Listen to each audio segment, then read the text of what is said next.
ஆராதனை முடித்த உடனே நமக்கு திருவிருந்து ஆராதனை இருக்கிறது. அதனால் ஆயத்தமாக உள்ளவர்கள் நீங்கள் திருவிருந்திலே கலந்து கொள்ள வேண்டும். இந்த காலை வேளையில ஒரு கேள்வியோடு கூட இந்த பிரசங்கத்தை நான் துவங்குகிறேன். ஒரு கேள்வியோடு கூட இன்றைக்கு இந்த பிரசங்கம் துவங்குகிறது. என்ன அந்த கேள்வி என்றால், என்ன அந்த கேள்வி என்றால், எனக்கு பிறகு என் பிள்ளைகள் எப்படி? எனக்கு பிறகு என் பிள்ளைகள் எப்படி என்று எல்லாருக்கும் கேள்வி இருக்கணும். இருந்தாதான் நீங்க பொறுப்புள்ள பேரண்ட்ஸ். எல்லாருக்கும் இருக்கும் அந்த கேள்வி. எனக்கு பிறகு என் பிள்ளைகள் எப்படி? இன்னைக்கு நீங்க வாழ்வது, கஷ்டப்படுறது, பிரயாசப்படுவது எல்லாமே உங்களுடைய பிள்ளைகளுக்காக. அதனால் இந்த கேள்வி இன்றைக்கு எல்லா குடும்பங்களிலும் உண்டு. ஸ்தோத்திரம். ஆனா இன்றைக்கு ஆண்டவர் நல்ல ஒரு வார்த்தையை கொடுக்கிறார். என்ன அந்த வார்த்தை தெரியுமா? உனக்கு பிறகு உன் பிள்ளைகள் பாக்கியவான்களாய் இருப்பார்கள். சூப்பரா இல்ல கேட்கிறதுக்கு? உனக்கு பிறகு உன் பிள்ளைகள் பாக்கியவான்களாய் இருப்பார்கள். அதான் இங்க பிரசங்கம். பிள்ளைகள் பாருங்க, பைபிள்ல வந்து சந்ததி, ஜெனரேஷன், அதுதான் பைபிள். எப்படி சொல்லுகிறோம் என்றால், நம்முடைய ஆண்டவர் ஜெனரேஷன் ஆஃப் ஃபேமிலியா பிளஸ் பண்ணுகிறவர். நல்லா புரிஞ்சுக்கணும். பாருங்க, எப்படி பேசலாம், எதை எப்படி சொல்லலாம் என்றால், கடவுள் தன்னை எங்கெங்கெல்லாம் கோட் பண்றாரோ அங்கெல்லாம் என்ன சொல்றாரு தெரியுமா? நான் ஆபிரகாமின் தேவனும், ஈசாக்கின் தேவனும், யாக்கோபின் தேவனுமாய் இருக்கிறேன். இவங்க யாரு? இவங்க யாருங்க? இவங்க ஆபிரகாம், ஈசாக்கு யாரு? பிள்ளைகள். ஈசாக்கு யாரோட பிள்ளை? ஆபிரகாம். யாக்கோபு யாரோட பிள்ளை? அப்ப இது எப்படி? இது சந்ததி. முழு பைபிளும் சந்ததி தான். முழு பைபிளும் ஜெனரேஷனா பிளஸ் பண்றதுதான் இயேசு கிறிஸ்து ஆண்டவர். பைபிள் தான். ஸ்தோத்திரம். அதனால் என்ன கவனிங்க, அடுத்து உங்க பிள்ளைகளை குறித்து நீங்கள் பொறுப்பும் கருத்தும் உள்ளவர்களாய் இருக்க வேண்டும். பொறுப்பில்லாத பேரண்ட்ஸ் பைபிள்ல சொல்ற. அப்புறமா இன்னொரு உதாரணம் சொல்றேன், கவனிங்க. இயேசு கிறிஸ்து நம்முடைய இரத்த சம்பந்தங்கள் மூலமாய் ஆசீர்வதிக்கிறவர். அது ஒரு வசனம் சொல்றேன், கவனிங்க. நானும் என் வீட்டாருமே என்றால் கர்த்தரையே சேவிப்போம். ஒரு குடும்பத்துல ஒரு ஆள் ரட்சிக்கப்பட்டவை போதும், எல்லா ரட்சிப்புகளும் வந்துருவாங்க.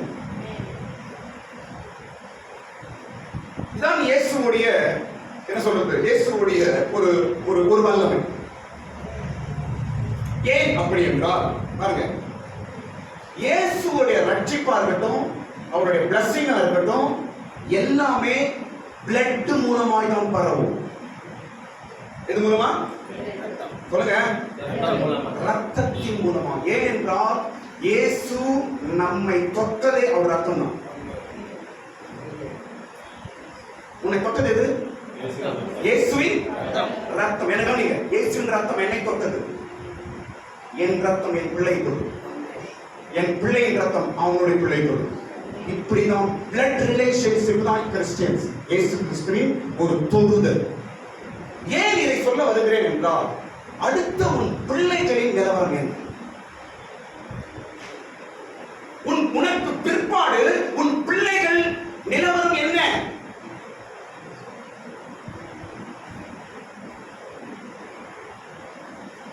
நிச்சயமாய் நீங்கள் உங்களுடைய உங்களுடைய பிள்ளைகளை குறித்து பாரப்பட்டு அதற்கேற்ற வண்ணமாய் நீங்கள் நடக்க வேண்டும் என்று பைபிள் சொல்லுது.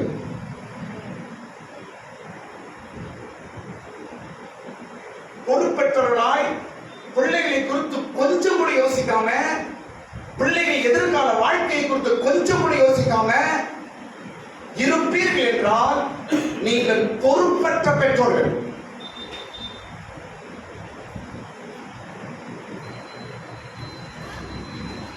பிள்ளைகள் கர்த்தரால் நமக்கு கொடுக்கப்படும் சுதந்திரம். அத ரோட்ல விடுவியா நீ?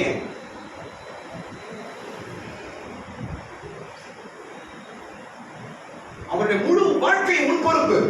பொண்ணா இருக்கட்டும், பையனா இருக்கட்டும். அருமையான ஒரு வார்த்தை.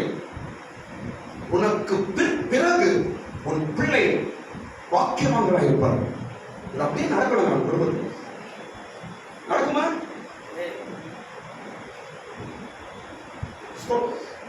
இந்த வசனத்தை நம்ம எங்க பார்க்கணும்னா எல்லாம் நீதிமொழிகள் 20ஆம் அதிகாரம். சீக்கிரம் எடுத்துக்கொண்டு என்ன பாருங்க. நீதிமொழிகள் 20ஆம் அதிகாரத்தில் அருமையான வார்த்தைகளை சாலமோன் ராஜா எழுதுகிறார். நீதிமொழிகள் 20ஆம் அதிகாரம் 20ஆம் அதிகாரம் 7ஆம் வசனம். சீக்கிரம் படிங்க.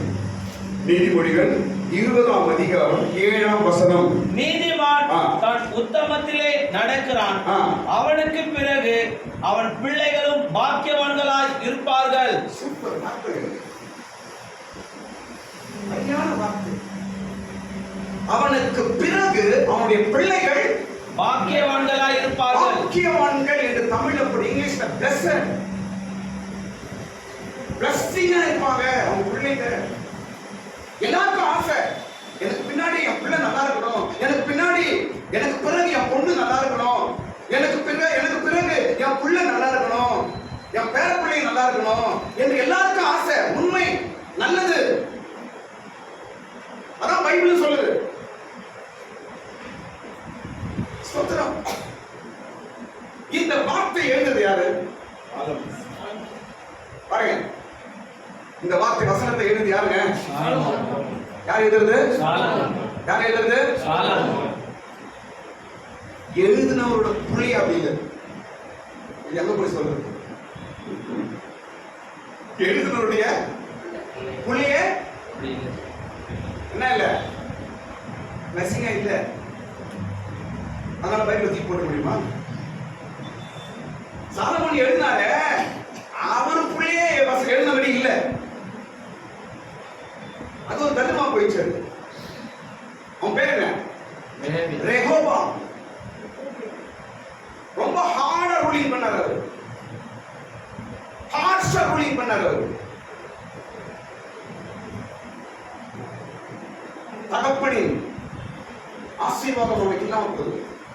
ஏதோ கொஞ்சம் கிடைச்சது. என்ன கவனிங்க, ரெகோபாம் என்ற ராஜாவா கொஞ்சம் கிடைச்சது. ஏன் தெரியுமா? தாவீதோட பிளஸிங் அவனுக்கு கிடைச்சிச்சு.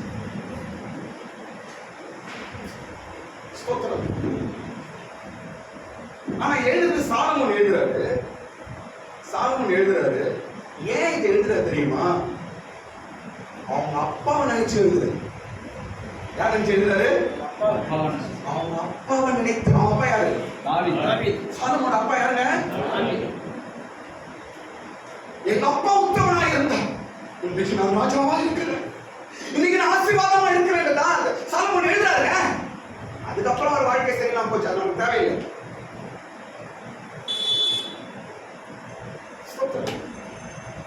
ஆனா என்ன பாருங்க, ஆனா சாலமோனுடைய பிள்ளை ஆசீர்வாதமா இல்லை. காரணம் என்ன? தாவீதோட பிள்ளை சாலமோன் ராஜாவா இருந்தாரு, ஆசீர்வாதமா இருந்தாரு. ஆனால் சாலமோனுடைய பிள்ளை ஆசீர்வாதமா இல்லை. ஏன்? ஏன் என்றால் தாவீது உத்தமமா இருந்தான், சாலமோன் உத்தமமா இல்லை. எங்க அடி வாங்குது பாருங்க, ஜெனரேஷன் அடி வாங்குது. Be careful.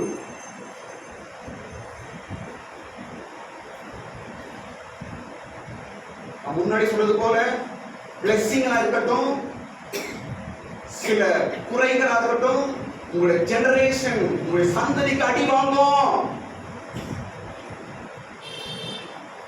நான் சந்ததிகளை ஆசீர்வதிக்கிறவர், சந்ததிகளை கேள்வி கேட்கிறவர் தேவன். 7 தலைமுறை வரைக்கும் அவர் கண்கள் நம்ம சந்ததி மேல் இருக்கும். ஆமென். ஏன் சாலமோனுக்குள்ள பிளஸிங்கா இல்லனா காரணம் கவனிங்க. ஏன் தெரியுமா? சாலமோன் உண்மையா இல்ல, புள்ள அடி வாங்கிச்சாங்க. சாலமோன் என்னவா இல்ல? என்னவா இல்லங்க? உத்தமனா இல்லை. சொல்லுங்க இந்த வார்த்தையை. எல்லாரும் சொல்லுங்க. உத்தமனா இல்லை. நீங்க மெசேஜ் உங்க ஃபேமிலிக்கு வாங்க. சாலமோன் உத்தமனா இல்லை, புள்ளை அடி வாங்கிட்டாரு. சாலமோன் உத்தமனா இல்லை, புள்ளை கர்விஷ்டனாய் மாறினார். சாலமோன் உத்தமனா இல்லை, பிள்ளை ஆளுகை இல்லாமல் போனான். ஜனங்களுடைய ஆசீர்வாதம் சாலமோன் பிள்ளைக்கு இருந்துச்சு, ஆனா ஜனங்களுடைய ஆசீர்வாதம் சாலமோன் பிள்ளைக்கு இல்லைங்க. நான் சொல்றேன், என்ன பாருங்க, உங்க பிள்ளைகளுக்கு பெற்றோர் பெரியவர்கள் எல்லாருடைய ஆசீர்வாதம் உங்க பிள்ளைங்க இருக்கணும். அப்படி வளர்க்கணும் நீங்க பிள்ளைகள்.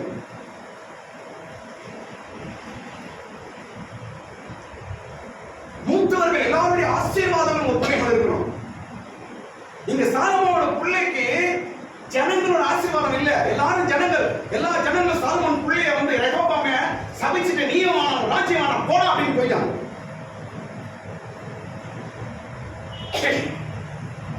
அப்பன் செய்த காரியத்தினால புள்ள அடி வாங்குது. அப்பன் செய்த குறையினால பிள்ளைக்கு ராஜ்யம் இல்லாமல் போகுது, ஆசீர்வாதம் இல்லாமல் போகிறது.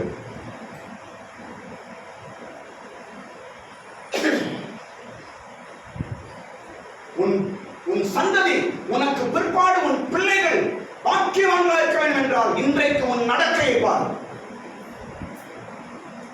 அதான் இன்னைக்கு பிரசங்கம். பொறுப்பே இல்லாத ஒரு அப்பா சொல்ற பைபிள்.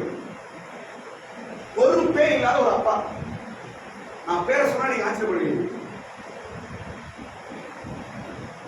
பிள்ளைகளை குறித்து பொறுப்பே இல்லாத ஒரு அப்பா. ஆனா பேர் மட்டும் பெரிய பேர் வரும். பேர் மாத்திரம் பெரிய பேர், ஆனா பொறுப்பே கிடையாது. யாரு? ஈசாக்கு. சொல்லுங்க. நல்லவன் சின்ன இவ்வளவு நாள் பைபிள் ஈசாக்கு நல்லவன் தாப்பா, தப்பா நினைச்சு போய் பிள்ளைகளை குறித்து பொறுப்பில்லாத ஒரு அப்பா ஈசாக்கு.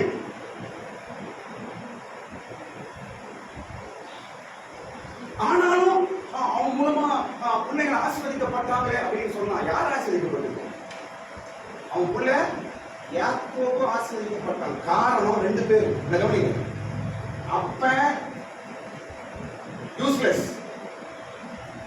ஆனாலும் யாக்கோபு ஆசீர்வதிக்கப்படுறது 2 காரணம். ஒன்று அவங்க அம்மா, அதாவது ஈசாக்குடைய மனைவி ரெபேக்கா. 2வது தாத்தாவோட பிளஸிங். அப்பனால ஒரு பிரயோஜனம் கிடையாது. பொறுப்பற்ற அப்பாவா இருக்காதீங்க நீங்க. ஏன் அப்படி சொல்றேன்? ஈசாக்கு ஏன் பொறுப்பில்லாத அப்பாவா இருந்தாருன்னா சொல்ல பாருங்க. ஈசாக்கு தேவை சோறு. என்ன அவருக்கு? ஏய், அம்பத்துல போடா, காட்டுல போய் நல்ல மான் அடிச்சுட்டு வாடா, நல்ல ஆட்டு அடிச்சுட்டு வாடா, எனக்கு நல்ல சமைச்சு வைடா, நான் சாப்பிட்டு பார்த்துக்கிறேன்.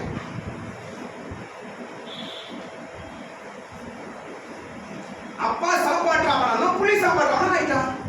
யார் அவன்? ஈசா ஒரு பெரிய புள்ளி யாருங்க? என்ன ஆயிட்டான் அவன்?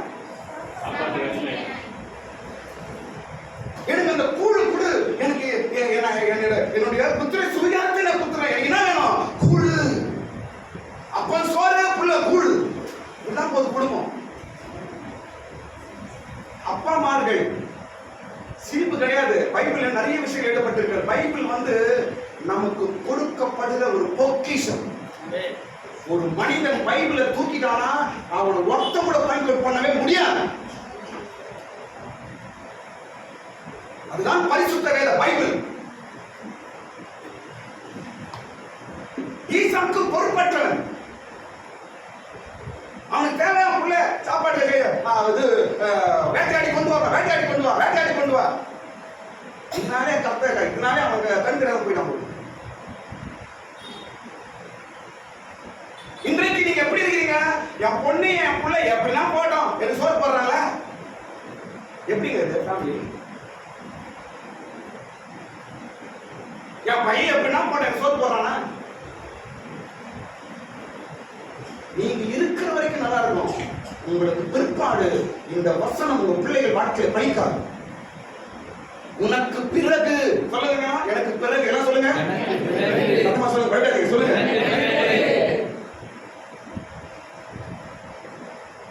உனக்கு பிறகு ஒரு ஜெனரேஷன் இருக்குது, உனக்கு பிறகு ஒரு வாழ்க்கை இருக்கிறது, உனக்கு பிறகு ஒரு உயர்வு இருக்கிறது, உனக்கு பிறகு ஏதோ நடக்க போகுது. உன்னோட புரிஞ்சு போறது இல்ல. நீங்கள் பொறுப்பற்ற தகப்பனா இருக்கக்கூடாது. ஈசாக்கு அப்படி இருந்தான். ஸ்தோத்திரம். ஆனா நல்ல வேலை கவனிங்க, நல்ல வேலையில ஈசாக்கு பொறுப்புலாம் போயிட்டான். ஆனா பொண்டாட்டி கொஞ்சம் உஷாரா இருந்து நல்ல வழியா ஆலோசனை சொன்னதுனாலதான் யாக்கோபு ஆசீர்வாதம். ஏன் இதை சொல்லுகிறேன் என்றால், ஒரு பிள்ளையுடைய எதிர்கால வாழ்க்கைக்கு அப்பாவுடைய பாகம் உண்டு, அம்மாவுடைய பாகமும் உண்டு. ஒருவன் அப்பா ஒரு மாதிரி இருந்தா மனைவி நீ என்ன பண்ண, நீங்க உஷாரா இருக்கணும். ஒருவர் அம்மா ஒரு இருந்தா அப்பா என்ன பண்ண, கொஞ்சம் கருத்தா இருந்தால் உங்களுடைய பிள்ளைகளை நீங்கள் பாக்கியவான்களாய் பார்க்க முடியும்.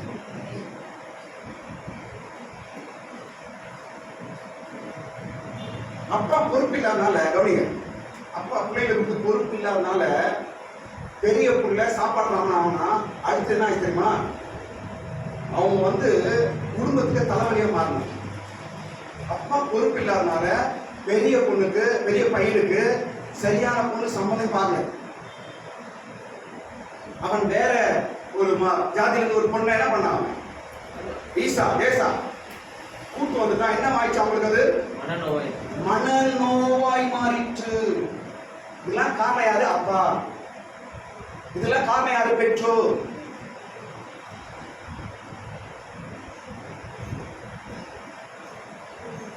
பொறுப்பா இருந்த 3 பெற்றோர் சொல்ற, பொறுப்பா இருந்த 3 பெற்றோர், 3 தாவி. ஒன்று யாரு சொல்லுங்க? தாவீது. நிறைய விஷயம் அவங்க பேசலாம். தாவீது குறித்து நான் சில விஷயம் சொல்ல பாருங்க. ஏன் தாவீது சொல்றேன்னா, சாலமோன் தான் எழுதுறாரு. யாரை பத்தி? அவங்க அப்பா பத்தி எழுதுறாரு. இது சாலமோன் எழுதின வார்த்தையா இருக்கிறதுனால அவங்க அப்பாவை நான் டச் பண்ண வேண்டியது இருக்குது. ஸ்தோத்திரம். பொறுப்பா இருந்த ஒரு தகப்பன் யார் என்றால் தாவீது. தாவீதுக்கு நம்ம ஒரு 4 கேரக்டர் பார்க்கலாம். ஒன்று, அவன் ஜெபிக்கிறவன். அவன் சொல்லுங்க, அவன் எப்படிப்பட்டவன்? யாருக்காக ஜெபம் பண்றான்? பிள்ளைக்காக ஜெபிக்கிறவன். தாவீது, என் பிள்ளை, என் சந்ததி, எனக்கு ஒரு விளக்கு, என் பிள்ளை சிங்காசனம் உட்காரணும், அந்த என் பிள்ளை என்று பிள்ளைக்காக ஜெபிக்கிறவன் தாவீது. அது பொறுப்புள்ள பெற்றோர்.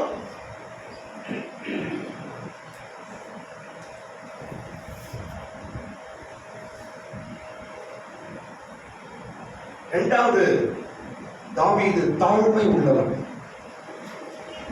எப்படிப்பட்டவன்? அதனால அவன் புள்ள நல்லா இருந்தான். நல்லா புரிஞ்சு கொள்ளுங்க. எல்லாருக்கும் ஒரு மனக்கலக்கம் இருக்குது. எனக்கு பிற்பாடு என் பொண்ணு எப்படி இருக்க போறாங்க, நான் இருக்கும் போது எப்படி இருக்குது, எனக்கு அப்புறம் எப்படி இருக்க போதோ, எல்லாருக்கும் கலக்கங்கள் உண்டு. இன்னைக்கு ஆண்டவர் பேசுகிறார். ஸ்தோத்திரம். ஒரே வார்த்தை சொல்றேன், உனக்கு பிற்பாடு உன் பிள்ளைகள் ஆசீர்வாதமா நல்லா இருக்கணும் இன்றைக்கு நீ நினைத்தீர்கள் என்றால், நான் உங்களுக்கு சொல்ல போறேன், நீங்க நடக்க வேண்டிய 10 வழிகள் உண்டு. அதை சொல்லி நான் முடிச்சுடுவேன். பிள்ளைகள் ஆசீர்வாதமா இருக்க வேண்டும் என்றால் பெற்றோர்களின் 10 நடக்கைகள். நீங்க தாவீது ஜெபிக்கிறவன். இரண்டாவது எப்படிப்பட்டவன்? தாழ்மை உள்ளவன்.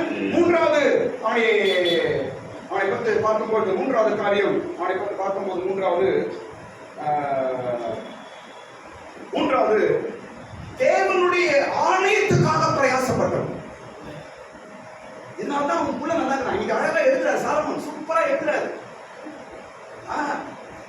எவ்வளோ நீதிமொழிகள் எழுதினாரு. நல்ல ஞானம், பெரிய வாழ்க்கை, ராஜா வாழ்க்கை, பணம், பொண்ணு, வெள்ளி, சம்பளம் எல்லாமே நிறைவா இருந்துச்சு. ராஜா மாதிரி வாழ்ந்தார். காரணம் அப்பா. கவனிங்க, காரணம் யாரு? சாலமோன் இன்னைக்கு நல்ல ராஜாவா இருக்கிற காரணம் யாருங்க? அவங்க அப்பா. முதலாவது ஜெபிக்கிறவன், இரண்டாவது அவன் எப்படிப்பட்டவன்? மூன்றாவது தேவனுடைய ஆலயத்தை குறித்து பிரயாசப்பட்டவன். ஆலயத்தை கட்டுறது யாரு? சாலமோன் தான் கட்டாரு. அதுக்கு உண்டான எல்லாம் சேர்த்து வச்சது யாரு? அப்பா. இது என்ன அர்த்தம்? ஊழியத்தை குறித்து, சபையை குறித்து நீங்க பொறுப்பா இருக்கணும். அப்போ உங்க பிள்ளைங்க ஆசீர்வதிப்பார் கடவுள். ஞாயிற்றுக்கிழமை வர்றது வெள்ளச்சா ஸ்கூலுக்கு ஓடுற பிள்ளைங்க ஒரே ஓட்டம் பாடி இருக்கு. எப்படி உங்க பிள்ளைங்க மேல ஆசீர்வாதம் வரும்? நீ எலிமெண்டரி ஸ்கூலா இது?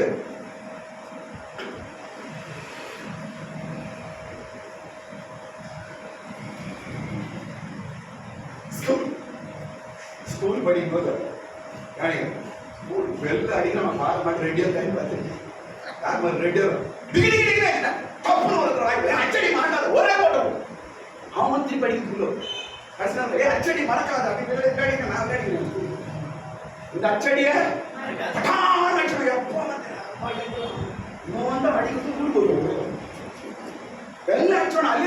அச்சடி மறக்காத எல்லாம் ஒரே போட்டோ போயிடுவோம். யாரும் பண்ணி ஆனா என் பிள்ளைங்க மேல ஆசீர்வாதம் என்ன இறங்கும்.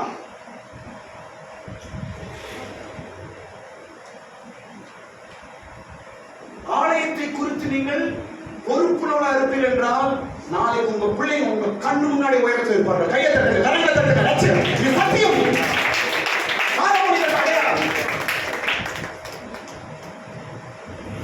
அடுத்து தாவீது சொல்ல பாருங்க. சூப்பர். தாவீது சாலமோன் அப்பா எப்படிப்பட்டவர் என்பதற்கு பாருங்க. அனாதைகளை குறித்தும் திக்கற்றவர்களை குறித்தும் திக்கற்றவர்களையும் நேசிக்கிறவனாய் இருந்தான் தாவீது. அனாதைகளையும் திக்கற்றவர்களையும் தாவீது என்ன பண்ணுவாரா? நேசிக்கிறவராய் இருந்தார். அதனால அவன் புள்ளைய கடவுள் நல்லா வச்சிருந்தார்.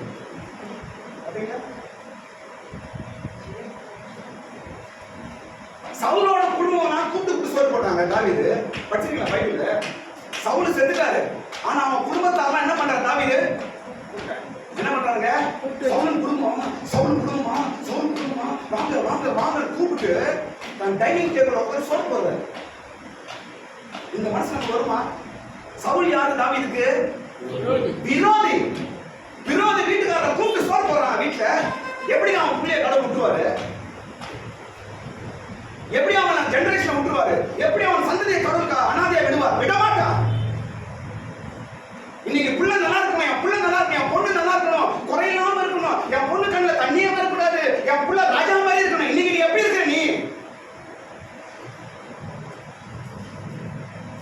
எல்லாருக்கும் ஆசை உண்டு. இன்று நடைமுறைகள் என்பதை பைபிள் நமக்கு சொல்லி தருது. இன்னைக்கு நடக்க வேண்டிய பைபிள் சொல்லி தருது. நாளைக்கு பிளஸிங் கடவுள் தருவார். திக்கற்றவர்களையும் அனாதைகளையும் தாவீது என்ன பண்ணுவாரா? மேவிபோசேத் என்று ஒருத்தன் தான். அவன் எப்படி ரெண்டு காலம் முடவன் நடக்க முடியாது. அவனை கூட்டு வந்து டேபிள் சோறு போடுறாரு. தாவீது ஒரு நொண்டியை கூட்டு வந்து அனாதான் அவனை கூட்டு வந்து அவங்க வீட்டுல டைனிங் டேபிள் உட்கார வச்சு என்ன கொடுறாரு? சாப்பாடு. அன்றைக்கு அனாதைகளுக்கும் திக்கற்றவர்களுக்கும் தாவீது சோறு போட்டனால இன்னைக்கு அவன் புள்ள ராஜா மாதிரி சாப்பிடலாம். அன்னைக்கு அனாதைகளுக்கு சோறு போட்டார், திக்கற்றவர்களுக்கு சோறு போட்டார். அப்பா இன்னைக்கு புள்ள ராஜா சாப்பாடு சாப்பிடுறாரு. நாளைக்கு உன் புள்ள அப்படி இருக்கணும், நாளைக்கு உன் பொண்ணு அப்படி இருக்கணும். இன்னைக்கு யாருக்கு சோறு போடுற? எச்சக்கையில காத்த போடுறியா?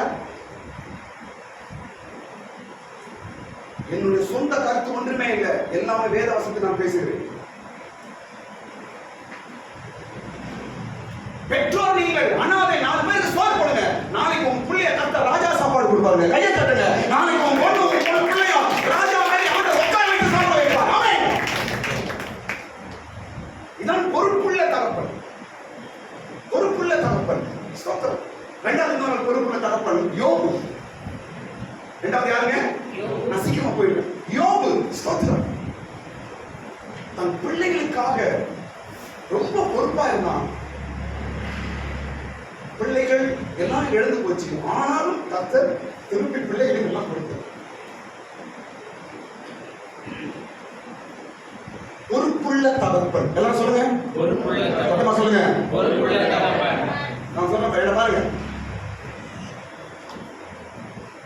ஏனோ ஸ்கூல்ல படிக்கிறேன், செயின்ட் ஜோசப் ஏன் ஸ்கூல்ல படிக்கிறேன்,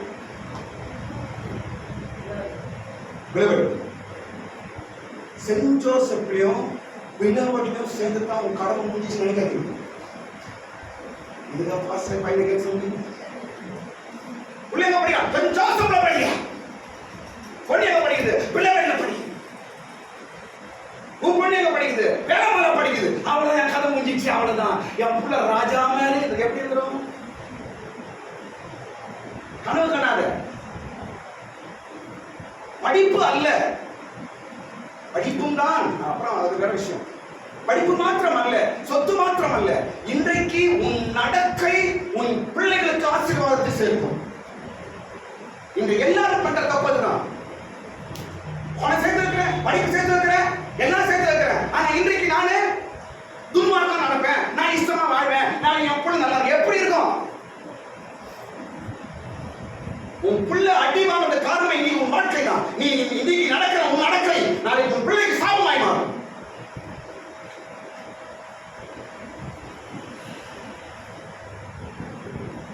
மூன்றாவது பெற்றோர் இயேசுவின் அப்பா அம்மா. அவங்க பேர் என்ன? இயேசுவோட அப்பா அம்மா பேர் என்ன? எப்படி? கடவுள் இயேசு ஆசீர்வதிச்சாரு, இயேசு நல்ல உயர்ந்த ஸ்தானத்துக்கு வந்துட்டாரு, நல்ல ஒரு பொசிஷன்ல இயேசு வந்துட்டாரு. காரணம் என்ன? ஒரு புள்ள அப்பா அம்மா தான். ஒரே ஒரு இன்சிடென்ட் நான் சொல்றேன், ஒரே ஒரு இன்சிடென்ட். மனைவியின் தவறை அவன் மறைத்தான். நீதிமானா இருந்தான், மறைத்தான். அதனால் கர்த்தர் அப்படியே பெஸ்ட் பண்றாரு. இன்னைக்கு எப்படி இருக்கிறீங்க பெற்றோர்? நீங்க குடும்பத்துல நீதிமானா இருக்கிறீங்களா?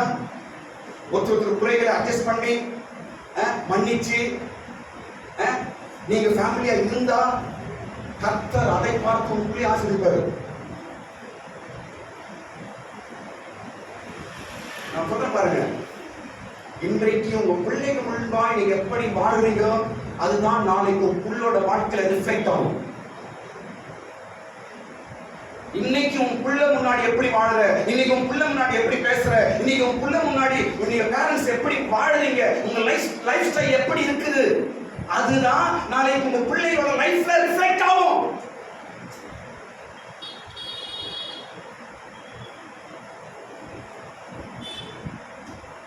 சொத்தும் கல்வியும் உங்களுடைய நடக்கையும் இதுதான் உங்க பிள்ளைகளுக்கு நல்வாழ்வை கொடுக்கும். இதுதான் பைபிள் தத்துவம். அடுத்த பகுதி நான் போயிடுறேன். அடுத்த பகுதி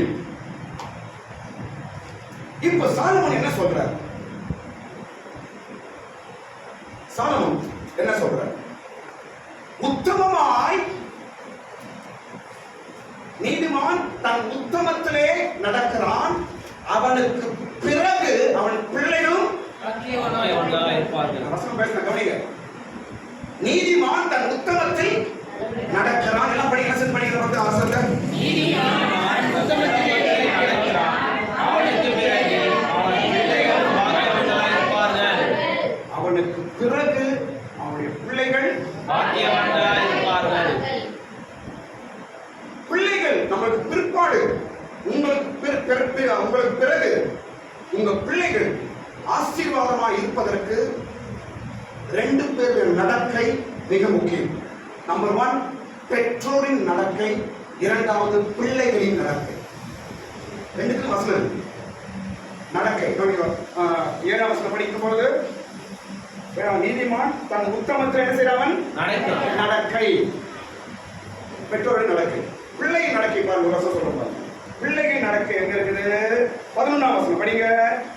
பிள்ளையானாலும் அதன் செய்கை சுத்தமோ செம்மையோ என்பது அது நடக்கையினாலே விளங்கும். இது யார் நடக்கை? பிள்ளைகளுடைய நடக்கை. அப்போ நம்ம பிள்ளைகள் வருங்காலத்தில் பிளஸிங்கா இருக்கணும்னா ரெண்டு பேருடைய இந்த காலகட்டத்தின் நடக்கை மிக முக்கியம். ரெண்டு பேர் நடக்கை. முதலாவது யாரும் நடக்கை? சொல்லுங்க சீக்கிரம். இரண்டாவது நடக்கை என்றால் என்ன? செய்கை. நடக்கை என்றால் என்ன? செய்கை. இங்கிலீஷ்ல டூயிங்ஸ். என்ன செய்யறோம்? செய்கை மிக மிக முக்கியம். இதுவரைக்கும் எப்படி இருந்தீங்க தெரியாது. இனிமேல் ஒரு நடக்கைகளை நீங்கள் சீர்படுத்துவீர்கள் என்றால் எதிர்காலம் உங்கள் பிள்ளைகளை பொறுத்து கவலைப்படத்தால நிச்சயமா உங்கள் பிள்ளைகள் ராஜா ஸ்தானத்தில் காத்துவிடும். இது வேத வசனம். 10 நடக்கைகள், பெற்றோர்கள் நடக்க வேண்டிய 10 நடக்கைகள். அதே அதிகாரத்தில் சாலமோன் எழுதுறார். ஒரு 10 நிமிஷம் சொல்றேன், சீக்கிரம் போயிடலாம். உங்களுக்கு பிற்பாடு உங்க பிள்ளைகள் பிளஸிங்கா இருக்கணும்னா இன்றைக்கு பெற்றோர்கள் நடக்க வேண்டிய 10 நடக்கை. இந்த 10 நீங்க ஃபாலோ பண்ணி ஆகணும். ஸ்தோத்திரம். நம்பர் 1, முதலாவது பெற்றோரின் முதல் நடக்கை என்னவென்றால், பிள்ளைங்க ஆசீர்வாதம் நல்லா இருக்கணும்னா அப்பா விட்டு அப்பா குடிக்காரனா இருக்க கூடாது. எப்படி கூடாது? சொல்லுங்க. நம்ம முதல் வசனம் படிங்க. 20ஆம் அதிகாரம் முதல் வசனம். சீக்கிரம் படிங்க. திராட்சரசம் பரியாசம் செய்யும், மதுபானம் அமளி பண்ணும், அதனாலே மயங்குகிற ஒருவனும் ஞானவான் அல்ல. மதுபானம். பிள்ளைங்க நல்லா இருக்கணும், என் பிள்ளைங்க நல்ல பொசிஷன் இருக்கணும், என் பிள்ளைகள் எதிர்காலம் நல்லா இருக்கணும் ஒருத்தன் நினைக்கிறான் என்றால் அவன் முதலாவது குடிக்காரனா இருக்கக்கூடாது, அவன் மது பிரியனா இருக்கக்கூடாது, அவன் மது பழக்கம் உள்ளவனா இருக்கவே கூடாது. எல்லாருக்கும் தெரியும் குடி. சொல்லுங்க. குடி குடியை கெடுக்கும். குடி இன்றைக்கு குடிக்கிறான், நாளைக்கு உன் குடும்பம் கெடும். இன்னைக்கு குடிக்கிறான், நாளைக்கு உன் பிள்ளைகள் கெடுவார்கள். இன்றைக்கு குடிக்கிறான், நாளைக்கு உன் பிள்ளைகள் வாழ்க்கை கெடுகிறது. நாம குடிக்கிறது இல்லை, இதுதான் சத்தியம். நான் பேசுறோம். எவ்வளவு பேர் வீடியோ பிரசங்கத்தை கேட்பாங்க, அவங்களெல்லாம் போயிடணும். ஸ்தோத்திரம். பைபிள் சொல்லுகிறது, உனக்கு பிற்பாடு உன் பிள்ளைகள் நல்லா இருக்கணும்னா இன்னைக்கே குடியை நிறுத்து, இன்றைக்கே உன் மது பழக்கத்தை நிறுத்து. முடியா? இயேசு உதவி செய்வார்.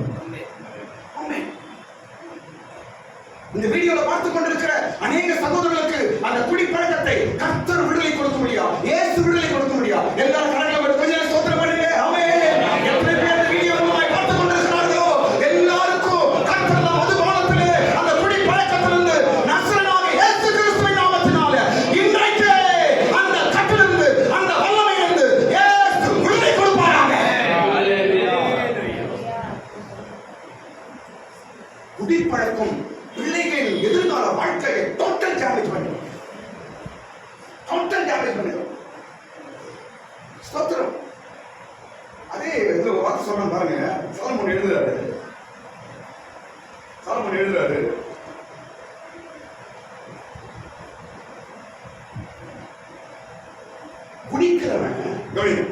குடிக்கிறவன் ஞானம் இல்லாதவன். சூப்பர் வார்த்தை. முதல் வசனத்தை கொடுத்து பாருங்க. அதனால் மயங்குகிற ஒருவனும் ஞானவான் அல்ல. குடிக்கிறவன் ஞானம் இல்லாதவன். பைபிள் சொல்லுது, குடிக்கிறவன் ஞானம் இல்லாதவன். ஞானமே இல்லாம இருக்கிறான். குடும்பத்தை குறித்தும் பிள்ளைகளை குறித்தும் எதிர்காலத்தை குறித்தும் தன் வீட்டை குறித்தும் ஞானமே இல்லாமல் இருக்கிறான். எதிர்கால பிள்ளைகளின் வாழ்க்கை நல்லா இருக்கணும்னா முதல் காரணம் பெற்றோர் குடி பழக்கத்தில் இருக்கக்கூடாது.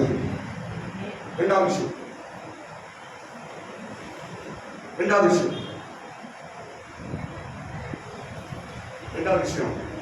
பெற்றோர்கள் நீங்க நடக்க வேண்டிய இரண்டாவது விஷயம், எதிர்காலம் உன் பிள்ளைகள் வாழ்க்கை நல்லா இருக்கணும்னா இன்றைக்கு பெற்றோர்கள் கோர்ட்டு கேஸ் இருக்கக்கூடாது, முடிஞ்ச வரைக்கும் அது வந்து வெளியே வரும்.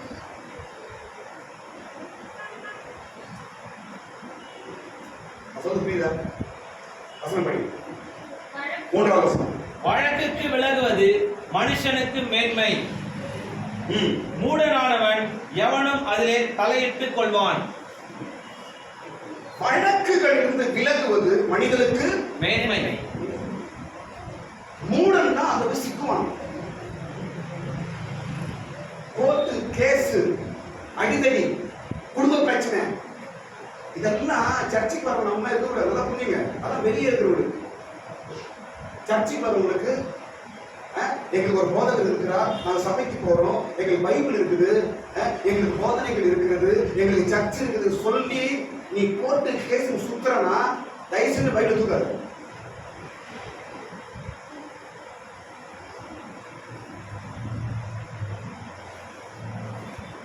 எதிர்கால உன் சந்ததி ஆசீர்வாதமாய், உன் பிள்ளைகள் ஆசீர்வாதமா இருக்குன்னா இன்னைக்கே எந்த கோர்ட்டு கேஸ் என்று எந்த வழக்குகளை சிக்கிக் கொள்ளாமல் நீ பத்திரமாய் உன்னை காத்துக் கொள்வாய் என்றால் நாளைக்கு உன் பிள்ளை நல்லா இருக்கும்.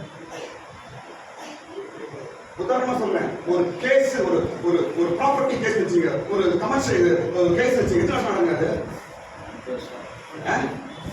ஒரு எக்ஸாம்பிள் நான் சொல்றேன், மர்டர் கேஸ், கொலை கேஸ் அதெல்லாம் தாக்கல் வச்சுங்க, ஒரு ப்ராப்பர்ட்டி கேஸா இருக்கட்டும், எத்தனை வருஷம்? நீ கண்டிப்பா 30-40 வருஷம் செத்த போயிடும். நம்ம பிள்ளைங்களும் எங்க அப்பா பண்ணி வச்சு போனா பார், அவெல்லாம் முடிஞ்சு போச்சு, உட்காந்து டேமேஜ். கோர்ட்டு கேஸ் எப்பவுமே நம்ம குடும்பத்தை பிரச்சனை வைக்காது. ஆனா அறியாமல் சில சூழ்நிலையை சிக்கிக் கொண்டிருக்கிறோம். கர்த்தர் விடுதலையாக்குவார். ஆமென். கவலைப்படாதீங்க. ஆனால் பைபிள் நமக்கு சொல்லிக் கொடுத்த தத்துவமே நம்ம ஏற்றுக்கொண்டுதான் ஆக வேண்டும். இனிமேல் சொல்றேன், இன்னைக்கு நிறைய குடும்பங்கள் ஹஸ்பண்ட் ஒய்ஃப் டிவிஷன்ஸ்ல டிவோர்ஸ் மூலமா நிறைய பிரச்சனைகள். எப்படி உன் பிள்ளைங்க நல்லா இருக்கும்?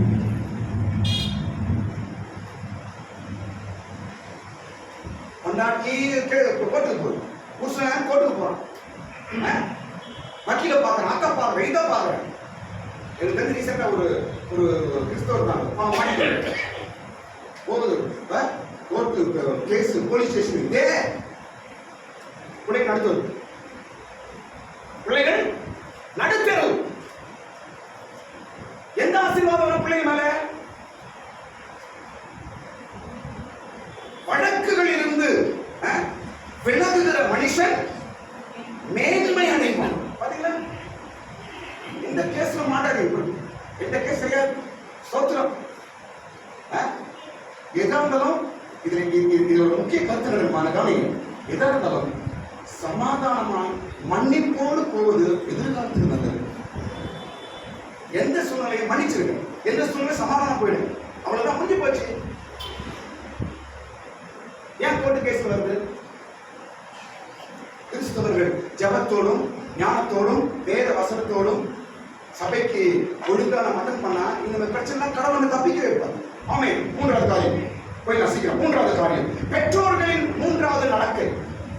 பிள்ளைங்க நல்லா இருக்கணும், எதிர்கால என் பிள்ளைங்க நல்லா இருக்கணும் என்று நினைக்கிற பெற்றோர்களுக்கு நடக்க வேண்டிய 3வது நடக்கை சொல்ல பாருங்க. 3வது நடக்கை, சீக்கிரம் போயிடுவோம். 3வது நடக்கை, சொந்த புத்தியை யூஸ் பண்ணணும். என்ன யூஸ் பண்ணணும்? சொல்லுங்க, கவனிக்கிறீங்களா? சொல்லுங்க. சொந்த புத்தியை நீ உபயோகப்படுத்துவாய் என்றால் எதிர்காலத்துல உன் பிள்ளைங்க நல்லா இருப்பாங்க.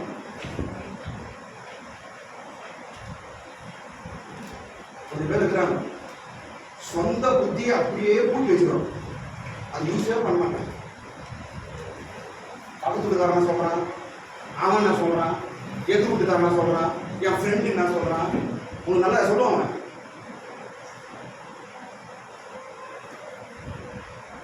இது வசனம் இருக்கு பைபிள்ல, படிச்சு பாருங்க. வசனம் 5வது படிங்க. மனுஷனுடைய இருதயத்துள்ள யோசனை ஆழமான தண்ணீரை போல இருக்கிறது, புத்திமானோ அதை மொண்டு குடிப்பான், மொண்டெடுப்பான்.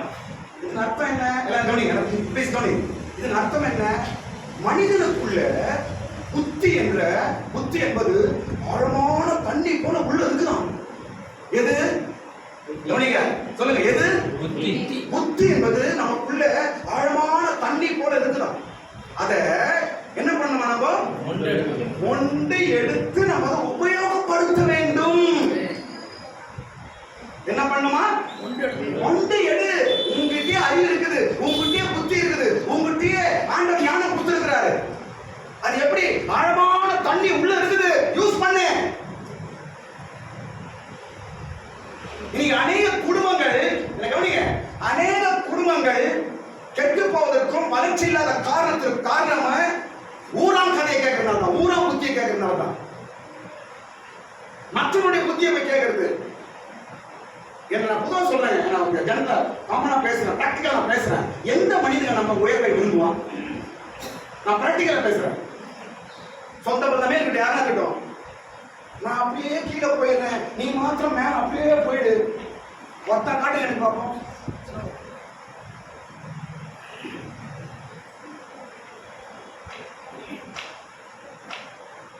நாலாம் கிளாஸ் பையன் ஸ்கூல்ல ஃபர்ஸ்ட் மார்க் வாங்கிட்டுக்கிறான். மார்க் கம்மியா எடுத்த பையனோட அம்மா அவனை கொண்டுச்சு. நியூஸ் பாத்தீங்களா? அதெல்லாம் பார்க்க மாட்டீங்க.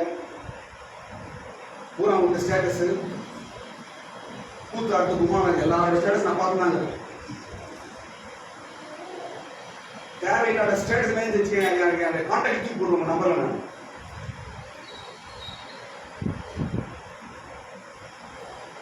ஒரு தாய்ங்க ஸ்கூலுக்கு போயிட்டு என் பிள்ளைய காட்டலாம் அதிக மார்க் எடுத்துட்டானே அப்படின்னு சொல்லி ஜூஸ்ல விஷம் எரிமலை ஊத்திட்டு வாட்ச்மேன் கிட்ட கொடுத்து அந்த பையன் குடுன்ட்டு போயிட்டு நியூஸ்ல வந்துச்சு. அதை வந்து ஜெயில போட்டாங்க. போன வாரம் நியூஸ் தான். ஒரு மார்க் அதிகமாக தான், என் பிள்ளைய காட்டி அவன் மார்க் வாங்கிட்டான் என்பதனால அந்த குழந்தைய கொண்டுச்சு பிசாசு. இது நீங்க நினைக்கிறீங்க, அப்பா அவங்களுக்கு ஐடியா சொன்னாங்க, அவரு கரெக்ட். உன்னை கீழே தந்த முதல் அவரு அவனுக்கு இருக்கிற மூளை உனக்கு இல்லையா? அவனுக்கு மாத்திரம் கடவுள் தங்கத்தில் வச்ச உண்மை களிமண்ணை வச்சுட்டு எல்லாருக்கும் ஆழமான தண்ணீர் என்ற ஞானம் உள்ள இருக்கிறது. ஞானம் ஞானியாகிய சாலமோன் எழுதுகிறார், பைபிள் எழுதியிருக்கிறது.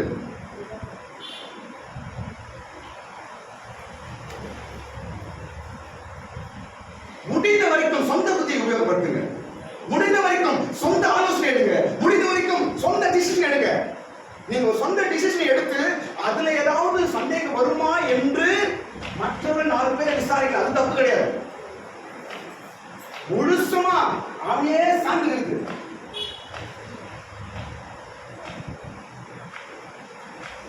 இது என்ன செய்யுமா? உன் பிள்ளைகளின் குடும்ப வளர்ச்சியை கெடுக்கும். ஆமை அடுத்த போயிடலாம். நான்காவது காரியம் பாருங்க, டைம் ஆயிடுச்சு, போயிடும். நான்காவது காரியம், எதிர்காலம் நம்முடைய எதிர்காலம், நம்முடைய ஜெனரேஷன், நம்முடைய பிள்ளைகள் என்ன இருக்கணும்னா, நான்காவது காரியம், தேவையில்லாத பப்ளிசிட்டியை தேடாத. எல்லாம் யாரும் எழுத காலம் தேவையில்லாத சொல்லுங்க, தேவையில்லாத பப்ளிசிட்டி. இன்னைக்கு உலகம் அதுதான். ஒண்ணுமே செய்ய மாட்டான், ஏதோ செய்யற மாதிரி அப்படியே செல்ஃபி எடுத்து அதை எடுத்து போடுறது. அப்படியே என்னதுக்கு? பப்ளிசிட்டி. அவனுக்கு ஒரு பப்ளிசிட்டி வேணும். படிக்க வசனம் படி போடுறது பாருங்க. எந்த வசனம்? 6 வசனம் படிக்க செய்யுது. மனுஷர் பெரும்பாலும் தங்கள் தயாளத்தை பிரசித்தப்படுத்துவார்கள். போதும். மனுஷன் தன் தயாளத்தை என்ன செய்வானா? பிரசித்தப்படுத்துவான். பப்ளிக் பண்றதுக்கு ஆசைப்படுவானா? என்னைக்கு எழுதுறது? இயேசு வந்து 2000 ஆண்டு ஆச்சு. இயேசுக்கு முன்னாடி சாலமோன் எழுது எப்படியும் 2000-3000 வருஷத்துக்கு முன்னாடி எழுதின வார்த்தை இன்னைக்கு நடக்குதுங்க. பைபிள் கதை புக் இல்ல. பைபிள் ஏதோ நமக்கு சொல்லிக் கொடுற நேரம் போக்கும் புத்தகம் அல்ல. நம்முடைய வாழ்க்கையை கட்டுகிற பரிசுத்த தத்துவங்கள். கையை தட்டுங்க, பரிசுத்த வேதத்தை பைபிளுக்காக கையை தட்டுங்க. இன்றைக்கு பிரசித்தப்படுத்துகிறான், பப்ளிசிட்டி பண்றான். தேவையில்லை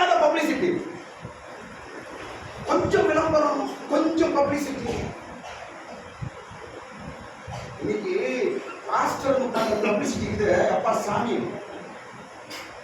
தேவையில்லாத அந்த மூஞ்சி நல்லா இருந்தாங்க தெரியல. அந்த முடிய இது பண்ணிட்டு அந்த மூஞ்சி வச்சு நான் வெப்சைட் போட்டுங்க. தேவையில்லாத பப்ளிசிட்டி. சண்டே ஆராதனை சனிக்கிழமை ராத்திரி பார்த்த ஒரே போஸ்ட். சண்டே ஆராதனை எக்ஸாக்ட்ல இல்ல எல்லாம் தான் இருக்கு. அது என்ன நீ போட்டு மூஞ்சி வர காட்டுறது. நான் கூட யூடியூப்ல இதுல போடுறேன். தப்பு பப்ளிசிட்டிக்காக இல்ல, பிரசன்ன வார்த்தை பேசி யாரும் அம்மே தேவையில்ல பப்ளிசிட்டி யாரும் தேடாதீங்க. புரியுதுங்களா? வாழ்க்கை ஃபேமிலி எதுக்கு ஃபியூச்சர் டேமேஜ் பண்ணும், ஃபியூச்சர் டேமேஜ் பண்ணும். ஸ்தோத்திரம். உதாரணம், இன்னைக்கு ஃபேஸ்புக்ல எவ்வளவு பாஸ்டர் போட்டோ வீட்டெல்லாம் போடுறாங்களோ அவங்களுக்கு போய் ஃபேஸ்புக்ல பிரச்சனை வந்து எனக்கு வந்து பிரச்சனை. அந்த போட்டோ போட்டு ஏதோ பண்ணி துணி கேட்கறாங்க, இதை பண்ணணும் அதை பண்ணணும். ஒரு பாஸ்டர் அப்படி நான் சித்தூர்ல பாவம் அவர் போட்டோ ஃபேஸ்புக்ல எடுத்துக்கலாம் எடுத்து ஏதோ பண்ணிட்டு பணம் துண்டு கொடுமையா உங்க இதுல போட்டுச்சாங்களாம் நினைச்சான். இதெல்லாம் என்ன, நீ தேவையில்லாத பப்ளிசிட்டி பண்ணாத, உன்னை பப்ளிக் பண்ணாத, உன்னை உயர்த்தாத இந்த கதை சொல்லுற. இன்னைக்கு வாழ்க்கை அப்படிதான், உலகம் அப்படிதான், ஆனா நீங்க அப்படி கூட. இன்னைக்கு நம்ம வாழ்கிற உலகம் அப்படிதான், ஆனா நாம அப்படி இருக்கக்கூடாது. ஆமே இல்ல, நாமே சொல்லுங்க. என்ன பாஸ்டர் இந்த கதை பப்ளிசிட்டி இல்லைன்னா எப்படி பாஸ்டர் குடும்பத்தை நீயே போய் கொண்டு போச்ச. அடுத்த காரியம் பாருங்க. 5வது காரியமா சீக்கிரம் போயிடலாம். 5வது காரியம், பெற்றோர்கள் நடக்க வேண்டிய 5வது நடக்கு. இதெல்லாம் எதுக்கு நான் சொல்றேன், இதெல்லாம் எதுக்கு சாமி எழுதுறாரு சொல்லுங்க. ஒரே வாய் பிள்ளைகள் எதிர்கால நம்ம பிள்ளைகள் எப்படி இருக்கணும், நல்லா இருக்கணும், ரசிகா இருக்கணும். அதுக்குதான் சொல்லலாம். 5வது காரியம் தூக்கத்தை விரும்பாது. எழுதக்கூடாது, தூக்கத்தை விரும்பாதே. அதுக்காக தூங்காம சொல்லலாம். அதுக்காக ராத்திரி பார்த்து தூங்கக்கூடாது. அப்படியே என் கண்ணை எண்ணெய் ஊற்றி உட்காந்து அப்படின்னு சொல்லலாம். என்ன இருக்கக்கூடாது, அப்படின்னா என்ன விழிப்போடு இது. அப்போ உன் பிள்ளைகளை குறித்தும் உன் பிள்ளைகள் வாழ்க்கையை குறித்தும் அதுதான் யோசிக்கணும். ஆண்டவர் கருத்தாக ஆசீர்வதிப்பார். ஸ்தோத்திரம். எந்த நேரத்தில் தூங்கணுமோ அந்த தூங்கணும். ஸ்தோத்திரம். 1ஆம் தேதி கூட நீ 8 மணிக்கு தூங்கிருந்தா, அதான் அவங்க சொல்றாங்க 1ஆம் தேதி கூட 7 மணிக்கு தூங்கிருந்தா 1ஆம் தேதி கூட தெரியாதா?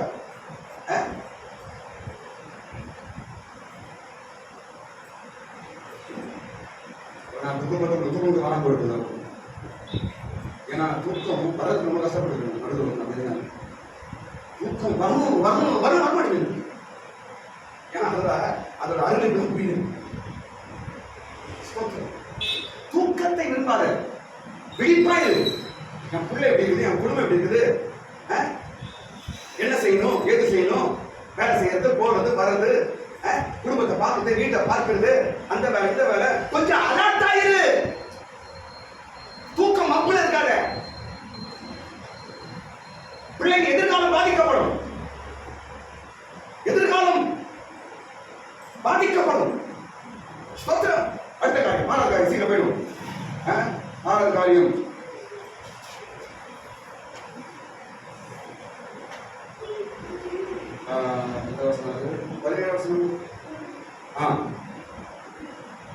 பதினேழாம் வசனம். வஞ்சனையான போஜனம் வேண்டாம். 17ஆம் வசனம் படிங்க, சீக்கிரம் படிங்க. வஞ்சனையினாலே வந்த போஜனம் மனுஷனுக்கு இன்பமாயிருக்கும், பின்போ அவனுடைய வாய் பருக்கைகளினால் நிரப்பப்படும். வஞ்சனையினால் வரும் போஜனம் உனக்கு வேண்டாம். இதெல்லாம் பிள்ளைகளுக்கு பாதிப்பு உண்டாக்கும், உன் சந்ததிக்கு பாதிப்பு உண்டாக்கும். வஞ்சனையினால் வரும் அப்படின்னா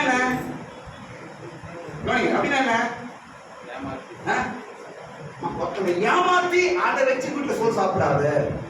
ஒருத்தனை ஏமாத்தி சம்பாதித்து, ஒருத்தனை ஏமாத்தி அவன் பணத்தை கொண்டு வந்து உன் வீட்டுல ஆகாரம் செய்து சாப்பிடாத. இது என்ன ஆகும், பொண்ணுக்கு எஃபெக்ட், உன் குடும்பத்துக்கு எஃபெக்ட். வஞ்சனையான ஆகாரம் உன் வீட்டுக்கு வேண்டாம்.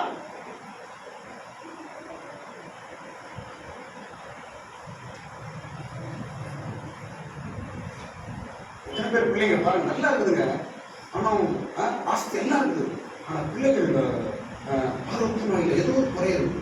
அதை பார்க்கும்போது வேதனையா இருக்கு. ஏன் காரணம் என்ன?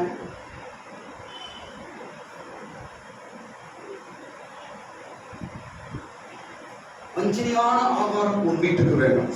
அடுத்த காரியம், அடுத்த என்ன இருக்குது? ஏழாவது விஷயம், நல்ல யோசனை பண்ணி யுத்தம் செய். நல்ல யோசனையோடு யுத்தம் செய். 18 வாசிங்க. ஆலோசனையினாலே எண்ணங்கள் ஸ்திரப்படும். நல் யோசனை செய்து யுத்தம் பண்ணு. நல்ல யோசனை செய்து யுத்தம் பண்ணு. என்ன கவனிங்க, முடிச்சிடலாம், 5 நிமிஷம் முடிச்சிடலாம். நல்ல யோசனையோடு நீ என்ன பண்ணும்? யுத்தம் பண்ணு. யுத்தம் என்பது எல்லாருக்கும் இருக்கும். யுத்தம் என்பது என்ன? ஒரு காம்படிஷன். யுத்தம் என்பது என்ன? பிரயாசம் பண்ணணும், வீட்டை மேல கொண்டு வரணும், சம்பாதிக்கணும், இதெல்லாம் ஒரு யுத்தம் தான். ஸ்தோத்திரம். ஆனா அந்த யுத்தம் எப்படி இருக்கணுமா? நல்ல யோசனையோடு யுத்தம் பண்ணு. கெட்டது பண்ணணும், அவன் அழிக்கணும், அவனை கீழே தரணும், அவன் குடும்பத்துக்கு கெடுதல் பண்ணணும், அவன் பிள்ளைங்க மேல வரக்கூடாது, அவங்க மந்த வைக்கணும், சூரிய வைக்கணும், பண்கண்ணு போடாம, இதெல்லாம் வச்சு நீ யுத்தம் பண்ணா உன் பிள்ளைகளுக்கு பாதிப்பு உண்டாகும். யுத்தம் என்பது உண்டு, எல்லாருக்கும் யுத்தம் உண்டு. உலக வாழ்க்கை ஒரு யுத்தம் தான். ஸ்தோத்திரம். ஒரு தீய சக்திகளை அழித்துட்டு மேல வரணும் என்பது யுத்தம். ஒரு பிரச்சனையை தாண்டி மேல வரணும், யுத்தம். ஒரு தீய மனுஷர்களிலிருந்து தப்பிச்சுட்டு மேல வரணும், யுத்தம். இப்ப இந்த யுத்தம் எல்லாம் எப்படி செய்யணுமா? நம்ம நல்ல யோசனையோடு நீங்க பிரயாசப்படுங்க, நல்ல புத்தியோடு நீங்க கஷ்டப்படுங்க, நல்ல புத்தியோடு ஒரு ஒரு ஒரு ஒரு ஆளோட நீங்க கான்வர்சேஷன் வைங்க, ஒரு ஆளோட தொடர்பு வையுங்க என்று அர்த்தம். இதயத்துல ஊர்பட்ட கசப்பும், ஊர்பட்ட எண்ணம், கெட்ட எண்ணம், அப்படியே இதயத்துல எல்லாம் ஒரு கெட்டதை வச்சுட்டு அவங்க அப்படியே பழகுது.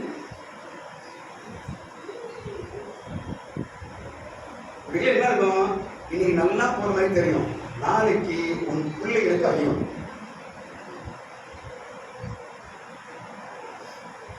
நீதிமான் தன் உத்தமத்தில் நடக்கிறது. நம்மளாம் யாரு? அதனால அந்த சத்தியம் நடக்குது. நம்மளாம் நீதிமான்கள், அது எனக்கு தெரியும். ஆனால் நாம் கை கொள்ள வேண்டிய விதங்கள், நீதிமான் எப்படி நடக்கணும் என்பதுதான் எதிர்காலத்தின் காரியம். ஸ்தோத்திரம். அப்போ நல்ல யோசனையோடு யுத்தம் செய்ய வேண்டும். எட்டாவது காரியம் பாருங்க. எட்டாவது காரியம் பாருங்க, உதடு அலப்புகிறவனோடு சேராத. 19வது வசனம் படிங்க. தூற்றிக்கொண்டு திரிகிறவன் ரகசியங்களை வெளிப்படுத்துவான். ஆதலால் தன் உதடுகளினாலே அலப்புகிறவனோட கலவாதே. தன் உதடுகளினால அலப்புகிறவனோட சேராத. குறிப்பிட்ட ஆள் கூட சேரு. யார் கூட சேரலாம் என்பதை கண்டுபிடி. அப்போ உன் எதிர்காலம், உன் வாழ்க்கை, உன்னுடைய முன்னேற்றம், உன் பிள்ளைகள் எல்லாம் நல்லா இருப்பாங்க. பாருங்க, நம்முடைய குடும்ப வளர்ச்சி, ஃபேமிலி, பிள்ளைகள் வளர்ச்சிக்கு நம்முடைய ஃப்ரெண்ட்ஷிப், நம்முடைய கனெக்ஷன், நம்முடைய சர்க்கிள், இதெல்லாம் ரொம்ப முக்கியம். உங்க பிள்ளைங்க ஃபியூச்சர் நல்லா இருக்கணும்னா உங்க சொசைட்டி ரொம்ப முக்கியம். யாரோட நீங்க பழகுறீங்க, பிள்ளைங்க யாரோட பழகுறாங்க, நீங்க யாரோட பழகுறீங்க என்பது மிக மிக முக்கியம். அதை வைத்துதான் உன் பிள்ளைகள் ஃபியூச்சர் பிளான் பண்ணப்படுது. உன் பிள்ளையோட ஃபியூச்சர் டெவலப் ஆகும். அப்போ உன் பிள்ளைகள் எதிர்காலம் வளரணும்னா நீ என்ன செய்யணுமா? உதடு அலப்பனோடு சேராது. அப்படின்னா என்ன? இங்க அங்க சொல்றவன், அங்க நீங்க சொல்றவன், ஊருக்காரிய போய் உங்ககிட்ட சொல்றவன், முந்து போய் அங்க சொல்றவன், அங்க இருந்து உங்ககிட்ட சொல்றவன், தயவு செய்து அவங்க சேராது அப்படின்னு பைபிள் சொல்லு. அப்படி நாங்க யாருக்கு சேரதே கிடையாது. நீங்க எப்படி இருக்கீங்க? நீங்க சார்ந்தது இல்லை, நீங்க எப்படி இருக்கீங்க?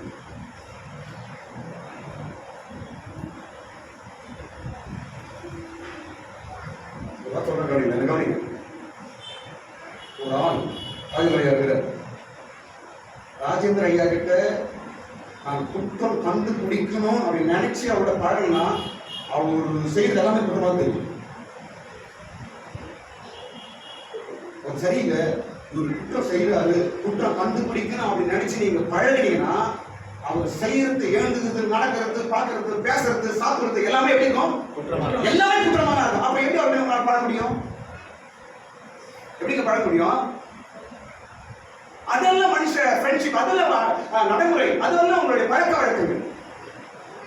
குறையில்லாத மனிதன் ஒத்தோட கிடையாது. இயேசுகிட்டே குற்றம் கண்டுபிடிச்சாங்க. இயேசுகிட்டே, ஆனா பரிசேயருடைய வேலை இயேசுகிட்டே குற்றம் கண்டுபிடிச்சாங்க. அப்படின்னா அவங்க அப்படி எப்படி பழகணும் பாஸ்டர்? சொல்லி தர பாருங்க, நான் சொல்லி தர பாருங்க. ஒரு ஆள் கிட்ட நல்ல ஒரு ஃப்ரெண்ட்ஷிப் ஃபெலோஷிப் வளர்க்கணும், நீங்களும் டெவலப் பண்ணணும் அப்படின்னு நினைச்சீங்கன்னா அந்த ஆள் கிட்ட நல்லதை மாத்திரம் பாருங்க. 1000 தப்பு இருக்கும், ஒரு நல்லது இருக்கும், அது உங்களுக்கு பிரயோஜனம். அது உன்னுடைய ஃபெலோஷிப்பை ஸ்ட்ராங் பண்ணும், அது உன்னுடைய ஃப்ரெண்ட்ஷிப்பை ஸ்ட்ராங் பண்ணும், அது உன்னுடைய வாழ்க்கை தரத்துக்கு உபயோகமா இருக்கும். அவ்வளவுதான், அப்படிதான் வாழணும். எங்க போறான்? சிசி கேமரா வச்சுக்கல, நல்ல கட்டிக்கிறாங்க. கேமரா வச்சுக்கிறேன் தரல. எப்படி நீ வளர்ந்து எப்படி குடும்பம் வளரும்? இந்த சிசி கேமரா வச்சு மற்றவங்க படம் கண்டுபிடிக்கிறது, குறைய பத்தி பேசின இன்னைக்கு நல்லா இருக்க தெரியும். இதெல்லாம் நாளைக்கு பிள்ளைகள் தலைமையில் வரும். மறைவானது கத்தரக்கூடியது. சொல்லுங்க, மறைவானது கத்தரக்கூடியது. இப்படி பண்ணிருப்பானோ, இப்படி பண்ணிருப்பானோ, இப்படி பேசிருப்பாங்களோ, இவன் ஆமா நினைச்சிருப்பாங்க, ஆமா பேசிருப்பாங்க, இதுக்கு சப்போர்ட் வரும். நாள் இன்னும் 4 சிசி கேமரா வந்து மறைவானதை தோண்டாதீங்க, அது கடவுள் பார்த்துக்காருங்க. அதான் உங்க வேலை.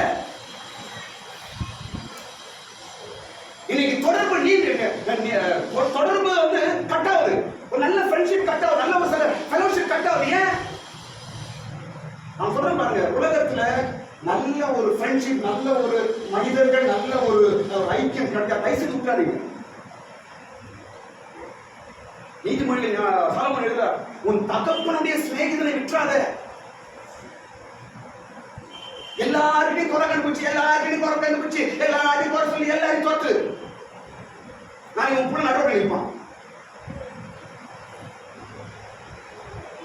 உதடு அலப்புகிறவனோட சேராத, நீ அப்படி இருக்காத.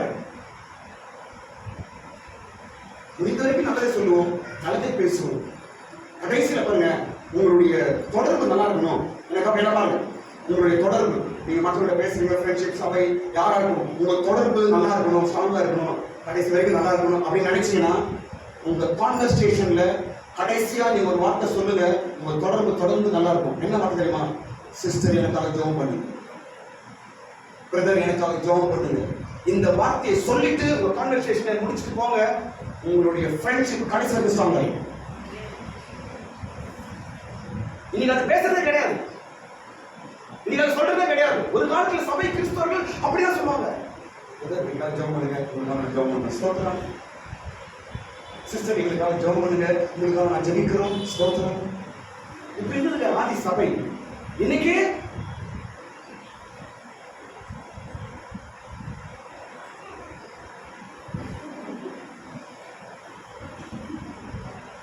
கான்வர்சேஷன் அப்படிதான் இருக்கு. அப்படின்னா 2 கும்பே பேய் வரும், 2 கும்பே பேய். எப்படி இந்த கான்வர்சேஷன் தொடரும்? எது நல்லா, எப்படி உங்க உடல் எப்படி நல்லா இருக்கும்? இன்னும் சொல்ல நல்ல பாட்டு சொல்லி தரேன், கவனி முடிச்சிடலாம். இன்னும் நல்ல பாட்டு சொல்லி தரேன். ஒரு ஆள் கிட்ட நான் ஃப்ரீயா பேசிட்டு போகுது, பேசிட்டு போகுது. ஃப்ரீயா எப்படின்னா என் முகத்தை பார்த்தா பேசுறேன், புரியுதுனாங்க? பொண்ணு ஒரு அப்புறம் ஒரு விஷயம் காமனா பேசு சார், என்னை பார்த்தா பேசு. அப்போ பிரியாவுக்கு என்னிடத்துல மதிப்பு கூடும். நல்ல கவனி, அத்தை விட்டுட்டு நான் பேசிட்டேன். சொல்லுங்க, இதுல ஒண்ணுமே இருக்காது. Very very bad habit. எனக்கு பிடிக்காத போட பிடிக்கிட்டு வச்சுக்க மாதிரி. எப்படி உன் கான்வர்சேஷன் நல்லா இருக்கும்? எப்படி உன் எதிர் व्यक्ति எப்படி உனக்கு மரியாதை கொடுப்பான்? உன் எதிர் व्यक्ति எப்படி உன்னை கனம் பண்ணுவான்? இன்னைக்கு பழக்க நிறைய இடத்துல பாக்குறேன். என்கிட்டே ஒரு பாஸ்டர் பேசும்போது சொல்லுங்க பாஸ்டர், ஒண்ணுமே இல்லை, சும்மா நான் தலைக்கு தந்தேன். சும்மா அது மொத்தம் போன் பண்ணிக்க மாட்டான். ஒரு மேட்ச் ஒண்ணு சொல்லுங்க பாஸ்டர், சொல்லுங்க பாஸ்டர். யாருன்னா வந்து பேச உடனே அது நல்லா இருப்பான். நான் பேசும்போது உடனே போன் என்னடா இது? சமுதாயம் சீர் கெட்டு போகுது.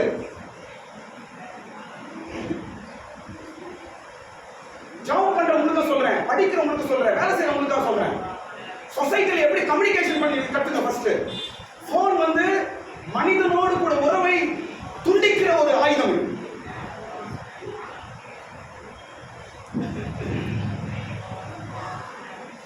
இதுவரைக்கும் என் போனை எங்க வைப்பேன்? இதுவரைக்கும் என் வாழ்க்கையில் என் போனை என் பைபிள் மேல வச்சு சரித்திரம் கிடையாது.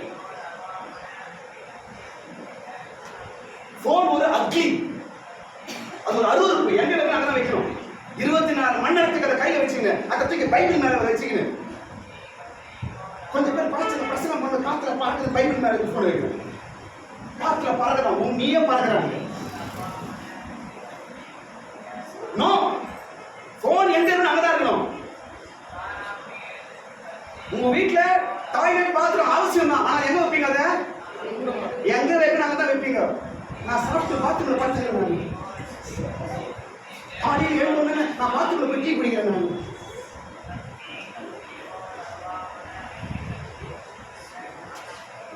ஏன் சொல்றேன்னா, இன்னைக்கு கிறிஸ்தவர்கள் நம்ம வந்து சொசைட்டில நல்லா இருக்கணும். என் ஆசை இருக்கு.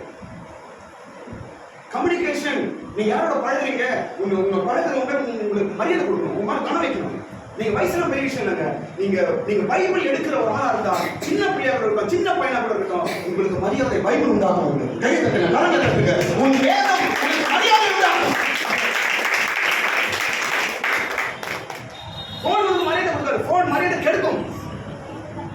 அதனால யார்கிட்ட பேசும்போது, ஒருவேளை ஹஸ்பண்ட் ஒய்ஃப் பேசும்போது கூட போனை சைட்ல வச்சு முக்கியமான பேசு.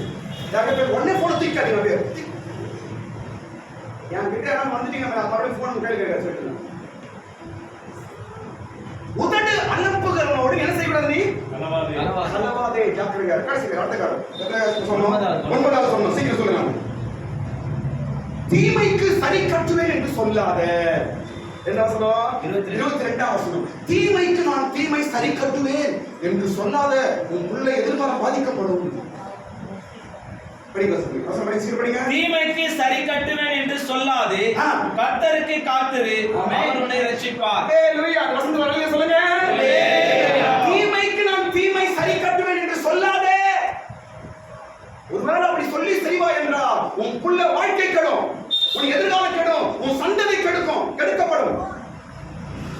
இன்னைக்கு தீமை செய்யலாம் என்றால் கர்த்தர் பொறுத்து பார்ப்பார். நீ மனம் திரும்புகிறாயா, மனம் திரும்புகிறாய் என்று பார்ப்பார். ஒருவேளை நீ மனம் திரும்பாமல் கடினமாய் இருப்பாய் என்றால் இதன் பழி உன் பிள்ளைகள் வரும்.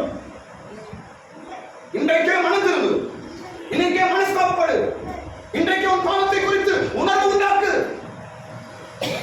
ஏனென்றால் வாக்குத்தத்தம் ஆபிரகாமுக்கு மாத்திரமல்ல, ஈசாக்கு மேலும் யாக்கோபின் மேலும் நம் மேலும் வாக்குத்தத்தங்கள் நிறைவேற வேண்டியது இருக்கிறது. கையா தட்டு.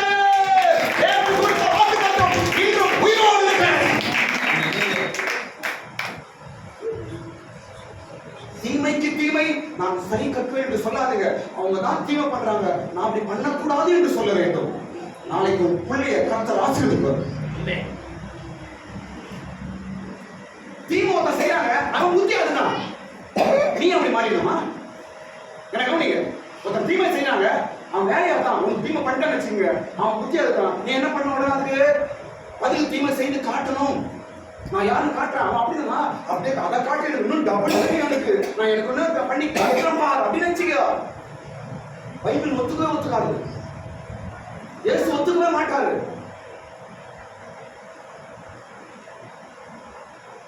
நாயோட புத்தி கடிக்கிற புத்தி, மனுஷன் புத்தி என்ன? நாயை திரும்ப கழிக்கணும். சூப்பர்ல. நாய் கடி ரோட்ல போதுங்க, சொல்லி நாய் நமக்கு கழிச்சு அப்படி கஷ்டம் என்ன பண்றேன் வெளியே படிச்சேன் என்ன பண்றேன் நாய் கடி என்ன கட்ச நான் உன்னை பதில் கடினம் பாரு. அந்த சொல்லி நாய் திருப்பி கடிக்கணும். அப்ப அங்க எத்தனை நாய் ஆகுது? சூப்பர்ல. அந்த நாய் இந்த நாயை கட்சி, இந்த நாய் அந்த நாயை கட்சி. அவ்வளவுதான். நீ தீமைக்கு தீமை செய்வான் என்றால் மனிதன் அல்ல, நீ ஒரு நாய். தீமையை மறந்து நன்மை செய்ய பழகு, அப்போ தேவ பிள்ளையாக இருப்பாங்க. பத்தாவது பரிசுத்தமானதை விழுங்காதே. 25 வசனம் சீக்கிரம் படிங்க. பரிசுத்தமானதை விழுங்குகிறதும் பொருத்தனை செய்த பின்பு யோசிக்கிறதும் மனுஷனுக்கு கண்ணியாய் இருக்கும். ஆமென். கடைசி காரியம் முடிச்சிடுறேன். பிள்ளைகள் நல்லா இருக்கணும். பெற்றோர்களின் நடக்கை 10 நடக்கைகள் இப்படி நடந்தீங்கன்னா நிச்சயமா உங்க பிள்ளைங்க நல்லா இருப்பாங்க, தெளிவா இருக்கிறீங்க. பிள்ளைகளுடைய ஆசீர்வாதம் தடை நம்மாலதான். பிள்ளைங்க நல்லா இருக்காம இருக்கிறாங்க, நம்ம தான் காரணம். ஸ்தோத்திரம். கர்த்தர் எல்லாருக்கும் சரிப்படுத்துவாராக. ஒரு மனஸ்தாபம் உங்களுக்கு ஐயோ இருக்கிறனே நினைக்காதீங்க. இன்றைக்கு கர்த்தர் உங்களோடு பேசுகிற இடமா ஒரு மாற்றத்தை உண்டாக்க வெளிக்காது. கிருபையில தேவன் உங்க மேல இறங்குவார். அது நடக்கும். தைரியமா இருக்க, பயப்படாதீங்க. ஸ்தோத்திரம். கடைசி காரியம் பரிசுத்தமானதை விழுங்காதே. அது என்ன உங்களுக்கு கண்ணியாய் மாறும். எல்லாரும் சொல்லுங்க, பரிசுத்தமானதை விழுங்காதே. சத்தமா எல்லாரும் சொல்லுங்க, பரிசுத்தமானதை விழுங்காதே. சத்தமா சொல்லுங்க, பரிசுத்தமானதை விழுங்காதே. அது நமக்கு என்னவா மாறும்? கண்ணியாய் மாறும். ஸ்தோத்திரம். உனக்கும் உன் பிள்ளைக்கும் கண்ணியாய் மாறும். பரிசுத்தமானதை விழுங்காத. விழுங்குதான் முழுகு. பரிசுத்தமானது என்றால் என்ன? கவனிங்க, நான் சொல்லி முடிச்சிடுறேன். கடைசி காரியம் பரிசுத்தமானது என்றால் என்ன? எது ஆண்டவருக்கு சொந்தமோ அதெல்லாம் பரிசுத்தமானது. ஆமென். எது கடவுளுக்கு சொந்தமோ அதெல்லாம் என்னங்க? பரிசுத்தமானது. அதை நீ முழுங்கிடாத. உன் பிள்ளைக்கு ஆபத்தா மாறும், எதிர்காலத்துக்கு ஆபத்தா மாறும். பரிசுத்தமானது எது? ஞாயிற்றுக்கிழமை ஆராதனை, அதை முழுங்கிடாது. பரிசுத்தமானது எது? 1ஆம் தேதி காலை வாக்குத்தத்தம் ஜெபம், அதை முழுங்கிடாது. எல்லாம் முழுங்கிறாங்க அப்படியே. 1ஆம் தேதி காலைல 6 மணி ஜெபம் முழுங்கிடுறேன். ஞாயிற்றுக்கிழமை ஆராதனை முழுங்கிடுறேன். உபவாச ஜெபம் முழுங்கிடுறேன். எல்லாத்தையும் முடிக்கிட்டாரு. சாத்தா ஒண்ணு முடிக்கிடுவான். முழுங்குதுன்னா என்ன? அது அதை ஏற்று நடைமுறைக்கு கொண்டு வர்றது இல்ல. அதை என்ன பண்ற? நீ அழிச்சிடுற என்ற அர்த்தம். முழுங்கிடாத. பரிசுத்தமானதை விழுங்கக்கூடாது. அது நம்முடைய பிள்ளைகளின் எதிர்காலத்துக்கு அது தடையாய் மாறுகிறது. ஸ்தோத்திரம். கவனிங்க, பரிசுத்தமானது. ஸ்தோத்திரம். இன்னைக்கு பரிசுத்தமானது கடவுளுக்கு உண்டானது. எதையும் நம்ம கடவுளுக்கு உண்டது கடவுள் தான். என்ன கவனிங்க, பரிசுத்தமானது யாருக்குங்க? கடவுளுக்கு தான். ஸ்தோத்திரம். பரிசுத்தமானது தசம பாகம் முடிக்கிறீங்களா? சுத்தி சுத்தி பாஸ்டர் கரெக்டா வந்துட்டாரு. அதான் நம்ம வேலை தான். பரிசுத்தமானதுங்க தசம பாகம். தசம பாகம் முழுங்கக்கூடாது. நீங்க நான் தான் சொல்லுங்க. பரிசுத்தமானது காணிக்கை முழுங்கிறது. நீ முழுங்கக்கூடாது.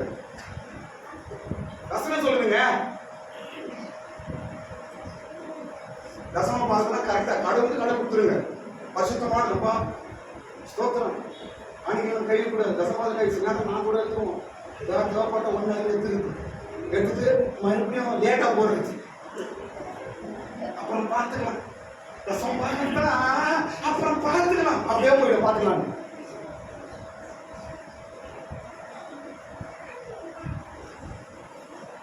தேவனுக்கு கொடுக்க வேண்டிய தசம பாகத்தை நீ முழுகாத. தேவனுக்கு செலுத்த வேண்டிய காணிக்கையை நீ முழுகாத. ஆராதனை நேரங்களை முழுகாத. சர்ச்சை வரத முழுகாத. குடும்ப ஜெபத்தை முழுகிடாத. இது என்னவா மாறுமா? இது கன்னியா தேவன் என்னவா மாறும்? கன்னியா மாறும். இங்க குமார் பிரசவம் கன்னியாய் மாறும். ஜாக்கிரதை. தேவனுக்கு உண்டான கடவுளுக்கு கொடுத்துருங்க. நாங்களாம் அப்படிதான் பழக்கப்பட்டோம். எங்க அம்மா அரிசியில இருந்து காசுல இருந்து எல்லாத்தையும் கடவுளுக்கு தசமம் தனியா வச்சிருவாங்க. தொட விட மாட்டாங்க. குடி அரிசி இருந்துச்சு அந்த காலத்துல. இப்ப எங்க குடி அரிசி இருக்குது? எல்லாம் மூட்டை அரிசி தான். இப்போ காலைல அரிசி போடும்போது அதுல இருந்து ஒரு குடி எடுத்து, தெரியுமாமா காஞ்சனா சிஸ்டர்? எப்ப இந்த குடும்பம் இல்லைங்க. குடி அரிசி காலைல போடும்போது குடி அரிசி எடுத்து வைப்பாங்க. மத்தியானம் குடி அரிசி எடுத்து வைப்பாங்க. நைட்டு